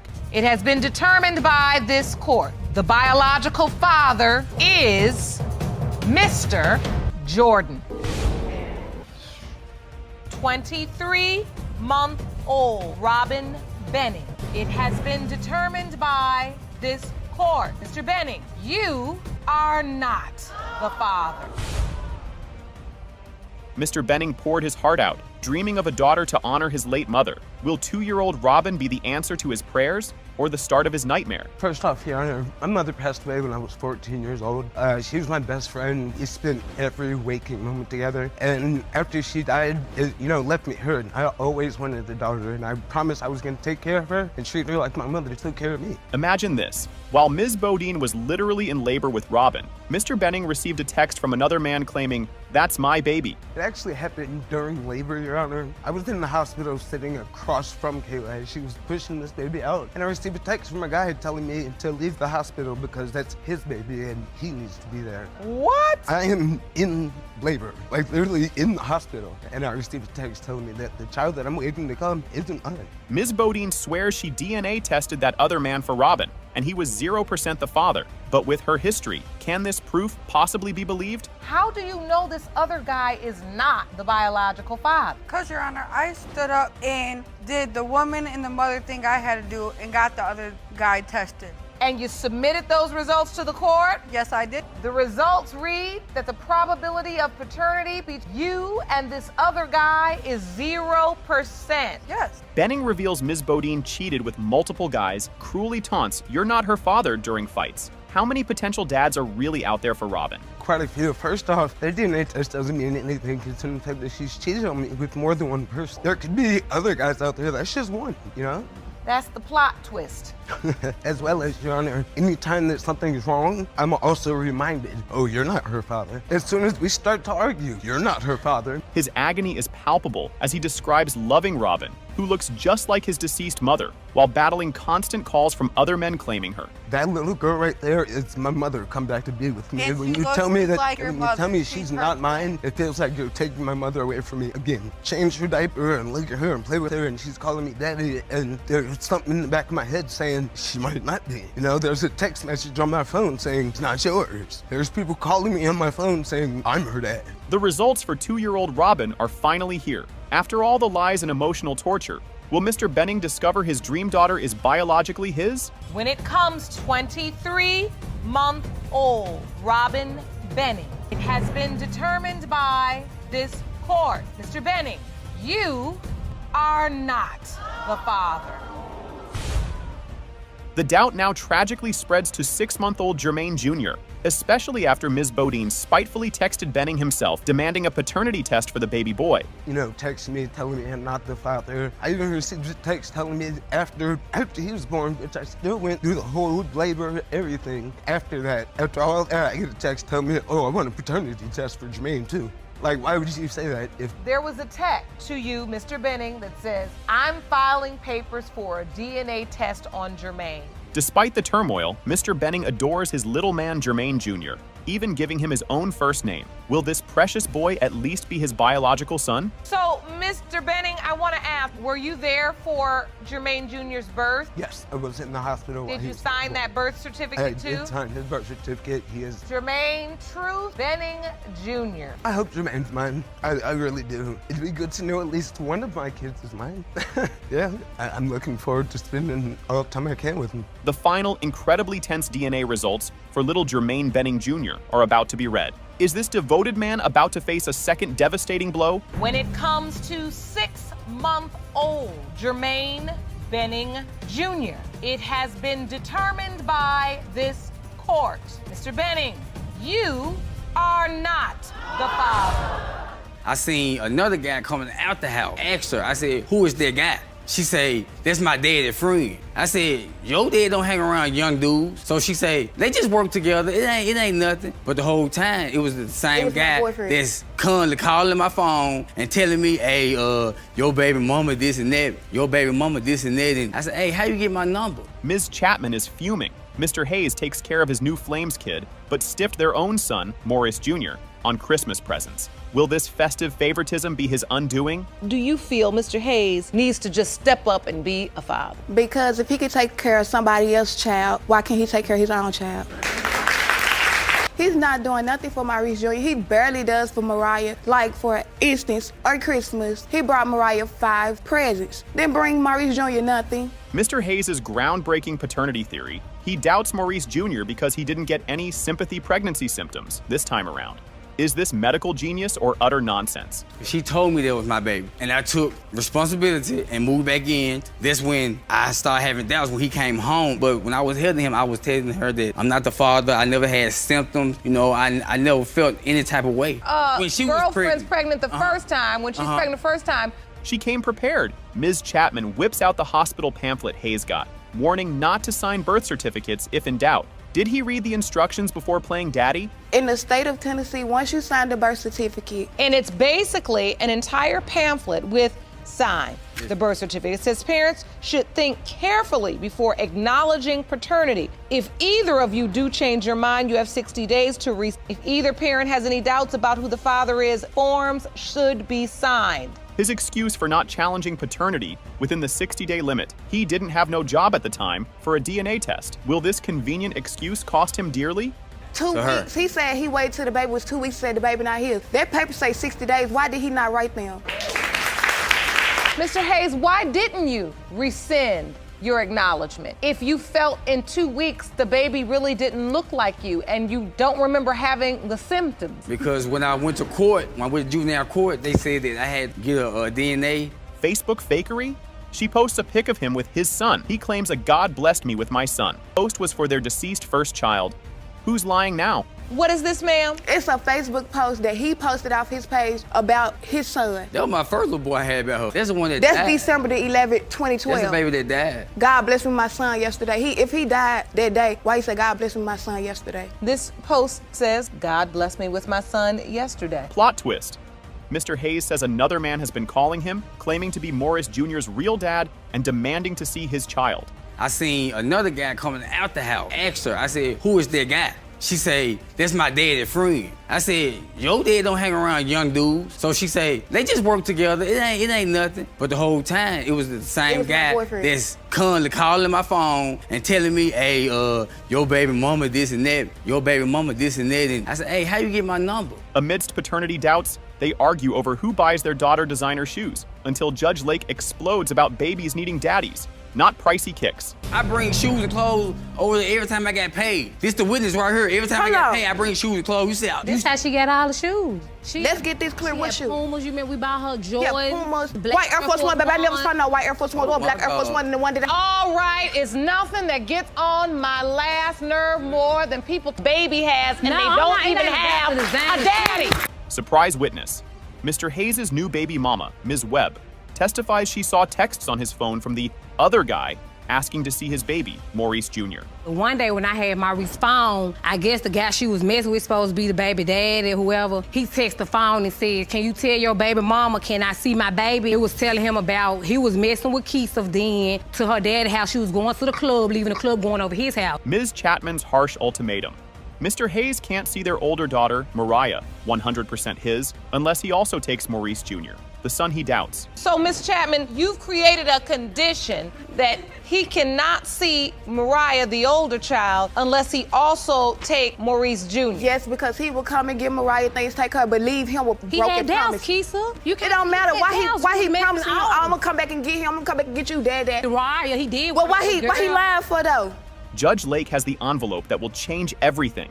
Is Mr. Hayes about to be confirmed as Maurice Jr.'s dad? Or was his bizarre symptom theory actually on point? It has been determined by this court.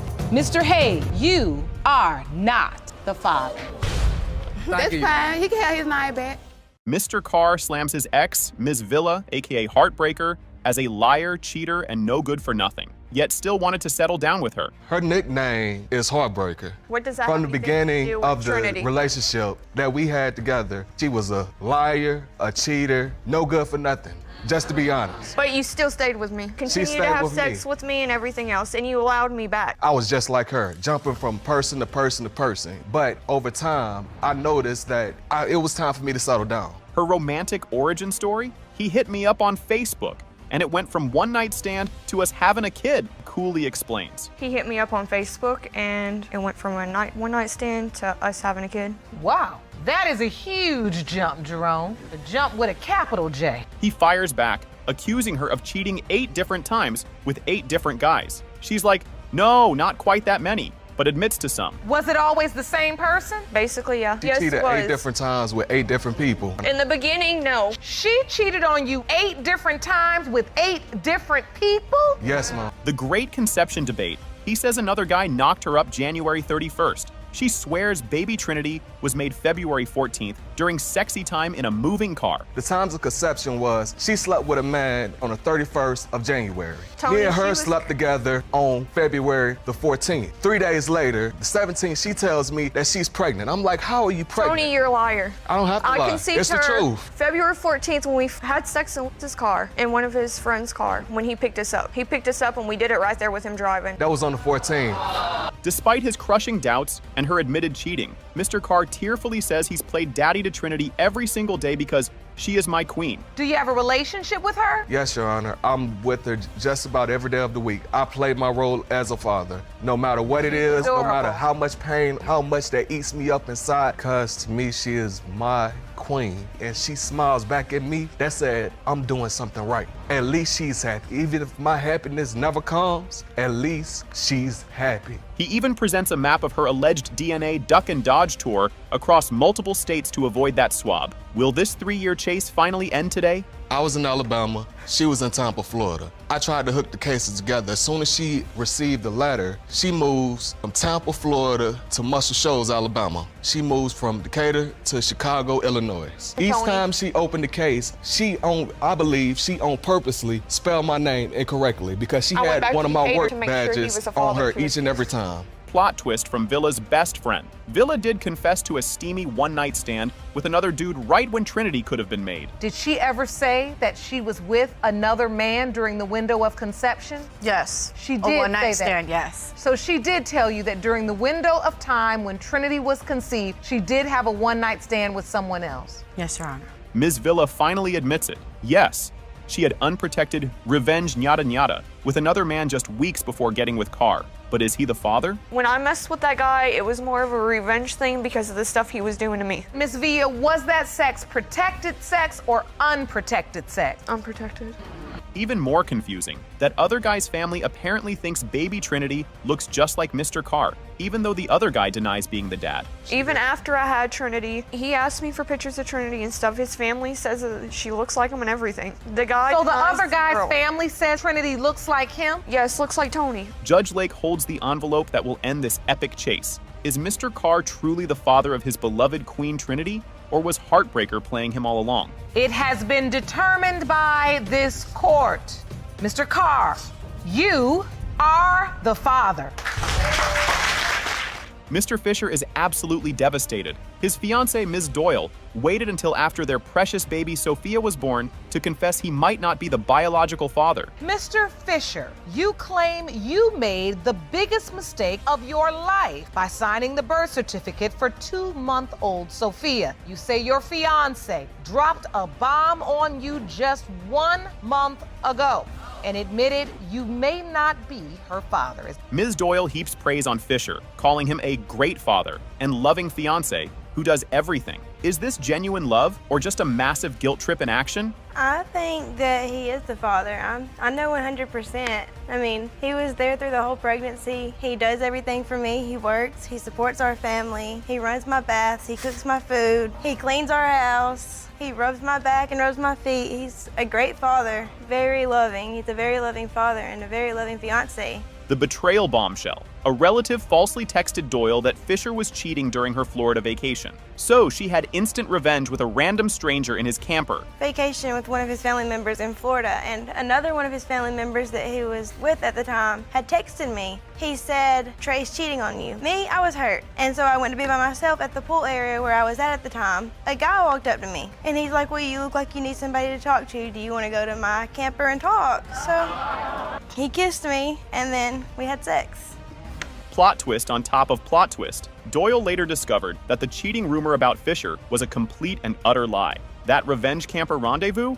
All for nothing. Did you ever find out if Mr. Fisher was actually cheating that time? Me and him talked about it, and the family member admitted that it was a lie, that he did not cheat on me. So the family member sent a text and lied? Yes, Your Honor. And you went and had revenge sex? Yes, Your Honor. And the whole time it was a lie? Yes, Your Honor.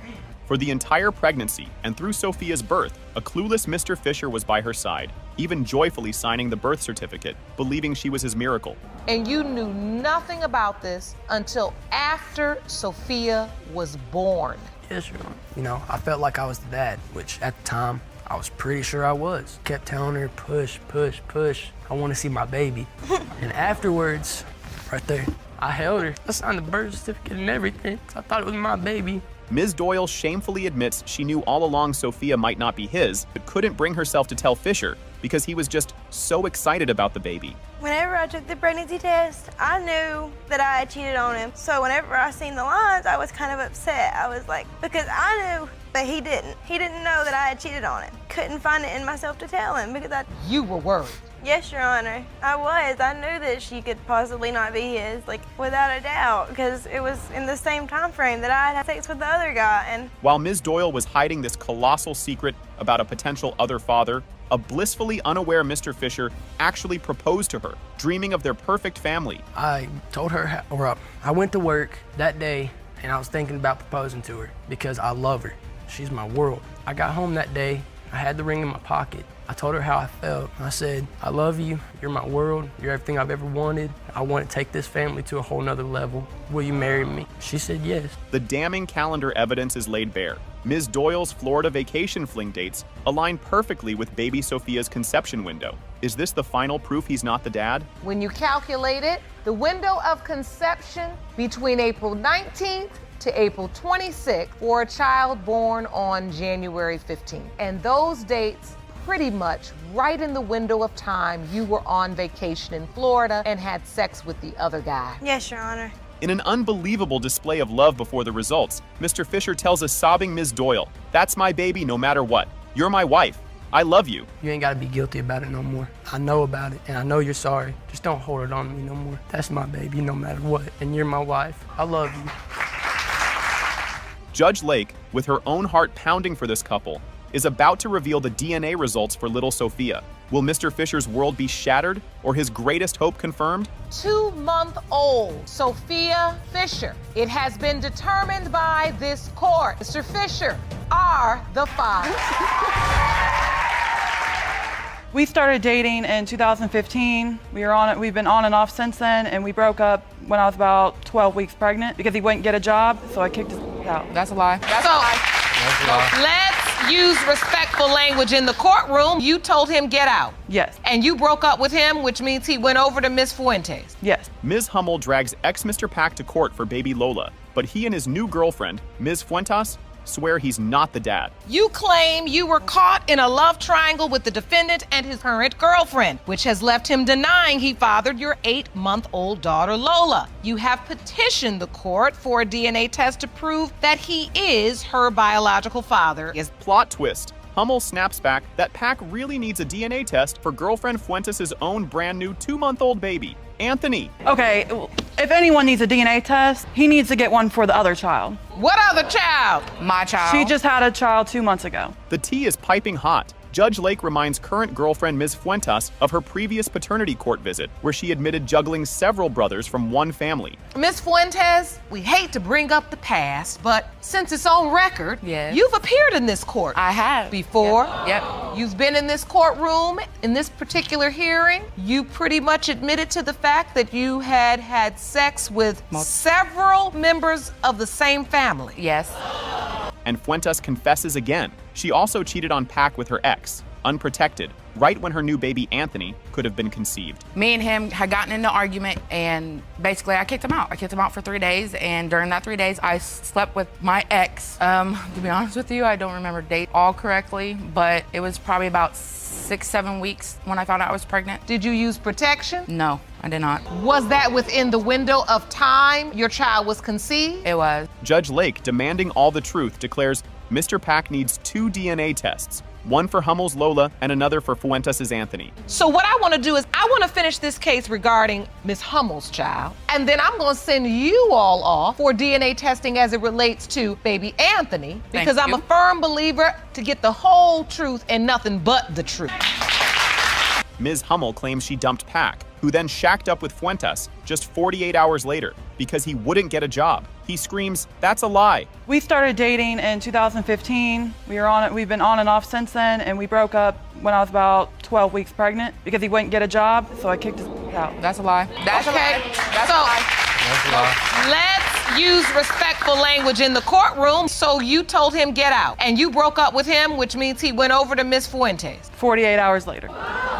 Mr. Pac then backtracks, admitting they were living together during Lola's conception, but swears they slept in different rooms and barely spoke. Sir January. We was together, but the whole time we slept in different rooms. We didn't talk to nobody. We didn't talk to each other barely 2 words out the day. And the job thing, that's a lie. Despite Pac's fierce denial of baby Lola, "I'm not the father," his current girlfriend Fuentes admits they have actually babysat Lola for Ms. Hummel. Mr. Pac, you aren't doing anything? Your Honor, I am not the father. She's asked us to watch the baby a couple times, and we have. I mean, he wants to find out if the baby's his, that's fine, but I don't feel like shunning the baby. Ms. Hummel is 110% certain Mr. Pac is Lola's father. Mr. Pac sees no resemblance at all and demands the real dad show up. What are your hopes today? What are you hoping for? That he's gonna step up and take care of his child. Because you know for certain this is his. Oh yeah, 110% I know that this child, my daughter, is his. Look at her, like. No, she's not. There's no resemblance at all. None. Right there, none at all. Okay. With Lola's paternity just revealed, Judge Lake immediately orders all 3 back for baby Anthony's DNA results. Will Pac be a father of 2, making these babies siblings? It has been determined by this court. Mr. Pac, you are the father. I told you. Yeah, you just slept with me when you guys came to visit. No, I didn't. Yes, you did. All right, Wait, what did you say? That he slept with me when they came to visit. Just recently, 2 weeks ago. Ms. Ramirez is furious her ex, Mr. Jordan, dad to their other 2 kids, is denying their new baby Mila, doing absolutely nothing for her. Ms. Ramirez, you have dragged your ex-boyfriend to court because you are tired of him denying your 4-month-old daughter, Mila. And you're hoping today's results will make him finally step up. Ms. Ramirez, you say Mr. Jordan does nothing for Mila? He was not there for the pregnancy. He wasn't there for the birth. He's never provided. Mr. Jordan claps back. Ramirez is a pathological liar, and he has a pay stub proving he was working in another state when baby Mila was allegedly made. I'm just here to prove that Mila's not my baby. She's a liar, like pathological liar. Mr. Jordan, if we count back, that looks like it adds up. Your Honor, that's not, she's lying. Because I have proof, I have proof right here that I was in Georgia, I got a pay stub. If I could submit this to. Her wild story? Jordan did make a secret visit from Georgia for a whole week, where they had unprotected romps because she wanted another baby. Ms. Ramirez, if Mr. Jordan was living in a completely different state, you've testified he didn't have any money to come back. Well, the week he had came to visit, he was coming down with a friend. And during that time, we were having unprotected sex. The entire week of March 18th through March 24th? Yes, the whole week, unprotected sex. But wait, Ramirez then casually admits she also hooked up with someone else just a week after Jordan supposedly left, protected, but he pulled out. So, Ms. Ramirez, is there any chance your timeline was off? No.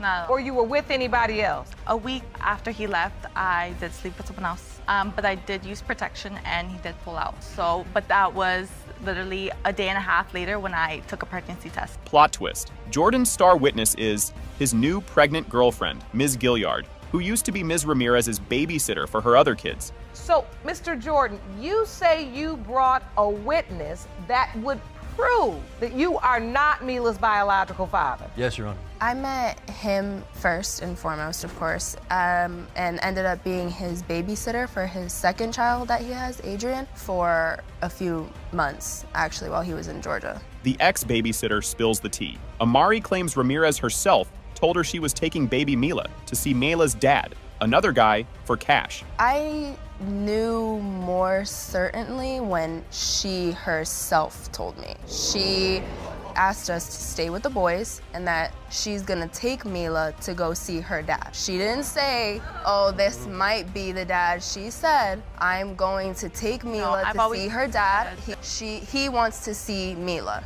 Even more damning, Amari found a cozy family portrait on Ramirez's phone featuring her, baby Mila, and the other guy. Ramirez still says just a possibility. I also found a photo on social media, you know, where she's like taking a picture with the baby and this man, and I found it on there. So I have You found a photo? Yes, ma'am. So this is a picture of Ms. Ramirez, Mila, and then the other guy? Yes, I've Your never Honor. posted that. Well, this looks like a family portrait. Last-minute chaos. Ramirez accuses Jordan of sleeping with her just 2 weeks ago when he and his pregnant new girlfriend visited. They both scream no. Yeah, you just slept with me when you guys came and visit. No, I didn't. Yes, you did. All right. Wait, what did you say? That he slept with me when they came to visit. No. Just recently, 2 weeks ago. Judge Lake holds that fateful envelope. Is Mr. Jordan now expecting a child with the ex-babysitter, also the father of Ms. Ramirez's baby Mila, despite his alibi? It has been determined by this court. Mr. Jordan, you are the father.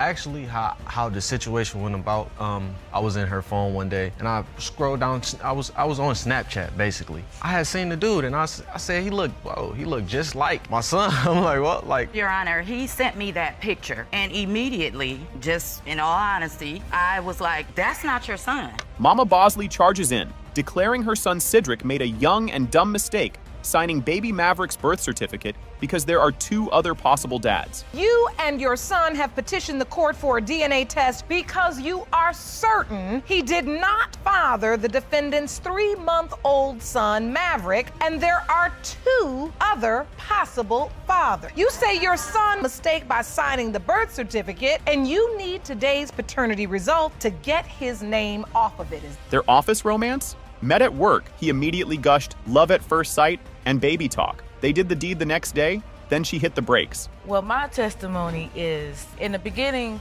we were working together and he was starting off like, oh, I love you. Do you believe in love at first sight? And then the next day we was talking, and then we had sex, you know, the kids and all of that. And then I asked for a break because we were moving too fast. I already said that we was moving too fast at the beginning. Miss Jackson's little mistake. An ex popped up at her house while Cedric was there, and she admits she gave oral relations to this other guy. the situation was how she told me we was at the house chilling, relaxing. One of her ex-boyfriends popped up at the house. She went to go talk to him for a little minute or was so. The whole time I'm looking out the window trying to make sure, you know, ain't nothing going on. But you wasn't fine with it because you were looking out the window while she was talking. Because I just wanted to make sure, you know. Exactly, because you weren't fine with it. But wait, there's more. Cedric claims Miss Jackson actually got busy with 2 coworkers. She clarifies, oral with one, full relations with another. The 2 guys she cheated on me with, those was the guys that we worked together with. Oh, so all of you all co-workers? Yes, we all was co-workers. Your Honor, I only cheated on him once, and that's with the person that was at work. But I did have sex with one other person that was there at the job, and that was the person that came to the house. The other person that I didn't have oral sex or This is a mess. Judge Lake can't believe her ears, exclaiming, "How many people you gonna sleep with at the same job? When are you working?" How many people you gonna sleep with at the same job? When are you working? That's why I'm here. In a heartbreaking turn, Miss Jackson tearfully reveals her own father denied her, and her choices stem from deep pain and not feeling worthy. Did you grow up with your dad in your life? He denied me too, and it hurts. It hurts. I understand. I don't want my son to grow up like without his dad in the picture because I know how it feels and I have my daddy issues. And growing up is hard. Mama Bosley turned Snapchat detective, finding a picture of another man, Mr. Green, who she swears looks just like baby Maverick. How the situation went about, I was in her phone one day, scroll down, I was on Snapchat basically. I had seen the dude and he looked just like my son. I'm like, what? Like, Your Honor, he sent me that picture, and immediately, just in all honesty, I was like, that's not your son. Enter potential father number 2. Mr. Green, the co-worker from the damning Snapchat pic, swaggers in but insists he doesn't think he's Maverick's dad either. We met through a friend, and then we started talking through social media. All right, so was Ms. Jackson interested in a sexual relationship with you? Yes, Your Honor, she was trying to have sex. So do you believe you are Maverick's biological father? No, I don't. I just came here to prove that I'm not. Despite all the drama and his mom's meddling, Cedric admits he does hope Maverick is his son. But if not, I'm gone. Do you hope Maverick is your son? Yeah, I do. Okay. If he mine's, then we can move on. But if he's not mine's, I'm gone. It's simple. Judge Lake holds that fateful envelope for Maverick. Will Mama Bosley's co-worker theory be right? Or is her son Cedric actually the father despite this workplace circus? It has been determined by this court. The biological father is Mr. Bosley. I know the date. The date was February 21st in my mama's house, in the bathroom. We was in the mood. She go to the bathroom. I go to the bathroom after. That's the date that we had in Brooklyn. Your Honor, I remember us having sex at my house, not his mother's house. Your daughter, Brooklyn, in your mother's bathroom on the sink. Yes, ma'am. Mr. Muhammad storms into court, vowing, I would never let another man raise my child. His proof Brooklyn is his? She has his face features. Mr. Muhammad, you are here to prove that you are the father of the defendant's 2-year-old daughter, Brooklyn. You claim the only reason she is denying paternity is because she wants to be in a relationship with the other man. I was always raised to do the right thing, always raised to be a stand-up gentleman. I know take care of all my children. But Ms. Walton drops a bomb. No way is Muhammad the dad, because she was getting busy with the other guy almost every day of the month back then. You were secretly cheating on Mr. Muhammad and had sex with the other man almost every day of the month. And there is no way Mr. Muhammad is Brooklyn's father. I say that because during my conception day was having more sexual intercourse with the other guy than Mr. Muhammad. The ultimate deception. Muhammad says Walton introduced the other man involved in this baby drama as her innocent cousin. He suspected nothing. Well, baby, I wouldn't say we were together. No. I wasn't having no affair. We was together. She told me that this gentleman was her cousin. I didn't think nothing of it. She told you the other guy was her cousin? Was her cousin. Her secret affair hideout? Ms. Walton admits she was sneaking off to hotels with her lover, simply telling poor Mr. Muhammad she was at work. Well, what happens is we was sneaking off to the hotel, relations there. And where were you supposed to be? Where did you tell Mr. Muhammad you were? Work. I told him I was at work. She ain't at work. She ain't at work. I did work because during my pregnancy I was 2 jobs, so Mr. Muhammad wouldn't even help me with anything. She's cheating, Your Honor. While she thinks she at work, she's cheating. Muhammad busted her by snooping on her phone while she slept, finding steamy texts and even body part pictures with her supposed cousin. She sleep, looked at her phone, I started seeing a full-fledged text message about having sex, all that stuff. Y'all having a full relationship behind my back. So you had I had no idea about this man. Like I said, she told me in the beginning that was a cousin. Your Honor, he found out through my cell phone. He's the type to like to go through your cell phone. He even took my cell phone for 2 months. 2 months? Yes, ma'am. His scientific proof of paternity. Mr. Muhammad hilariously claims Brooklyn is smart like him because she poured her own cereal at 1-year-old due to his genes. I feel she got more of my everything alike. She's smart like me. One time I seen Brooklyn pour cereal at 1 year old, pour cereal and milk. What child do you know that does that one? That's my genes. That's my. Did you pour cereal and milk for one? I used to always get this. I'm very smart. Their alleged magical conception moment for Brooklyn, according to him, in his mama's house, in the bathroom, on the sink. She, of course, recalls it differently. The date was February 21st in my mama's house, in the bathroom. We was in the mood. She go to the bathroom. I go to the bathroom after. That's the date that we had Brooklyn. Your Honor, I remember us having sex at my house, not his mother's house. Ms. Walton's shocking confession. She wants the other, married man to be Brooklyn's dad because he'd be more financially helpful. Cold-blooded. Unless you really believe that. Your Honor, she See, Brooklyn I my believe last. it in my heart that he is the biological father Your of Honor, the man. she gave and plus Brooklyn- the other man, he will be more financially helpful. He'll be more of a father. Your Honor, Brooklyn He got will my be, last He name. will be the man that's standing up to take care of his child. He's married, for number one. Your Honor. Why does Brooklyn have Muhammad's last name then? Walton says it was just to save Brooklyn from embarrassment, not because she thought he was the dad. She gave Brooklyn my last name. You gave Brooklyn. I gave Brooklyn his last name Because to it's keep my her baby. from being him later on in life. It's my baby, period. You wanted your daughters to have Same last name, because you definitely couldn't give her the other man's last name. Nah, you can't do that. That's what you give messing with Mary. So then your only option was to give her just your last name, so you didn't want her to get teed. Right. The courtroom waits with bated breath. Will Mr. Muhammad be proven right about his mini-me, or is Ms. Walton's complicated web about to unravel completely? It has been determined by this court. Mr. Muhammad, you are the father. Yes.